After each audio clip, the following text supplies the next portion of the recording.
என்ன ரொம்ப சோகமாக இருக்கீங்க? ஒன்றும் இல்லை விஜயன், என் ஃப்ரெண்டு ஒருத்தன் இப்போ தான் ரீசெண்டாக ஒரு 2 இயர்ஸ்க்கு முன்னால் தான் கல்யாணம் பண்ணான். ஒரு கை குழந்தை வேற இருக்கு.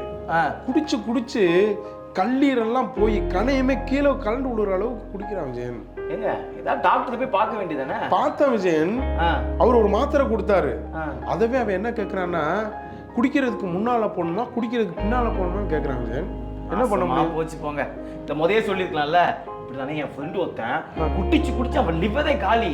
பாருங்க, பூஸ்ட் லிவ் அப்படிங்கிற சிறப்பை சாப்பிட்டான். இப்போ அவன் லிவரும் சரியாயிடுச்சு, குடிக்கிற பழக்கம் போயிடுச்சு. முதல்ல உங்க ஃப்ரெண்டுக்கு இதை வாங்கி கொடுங்க. முன்னாலே தெரிஞ்சிருந்தா நானும் யூஸ் பண்ணிருப்பேன் விஜயன். இப்போ கூட ஒன்றும் பிரச்சனை இல்லை, நீங்க கூட வாங்கி யூஸ் பண்ணிக்கலாம். ஸோ இதே மாதிரி உங்க நண்பர்கள் யாராவது குடிப்பழக்கத்தால கஷ்டப்பட்டு அவங்க லிவர் பாதிச்சிருந்தா பூஸ்ட் லிவ் அப்படிங்கிற சிறப்பை வாங்கி பயன்படுத்துங்க. உங்க லிவரும் சரியாகும், கொஞ்சம் கொஞ்சமா மது பழக்கத்துல இருந்து வெளியே வந்துடலாம். உங்க லிவரும் சரியாகும், உங்க லைஃபும் சரியாகும்.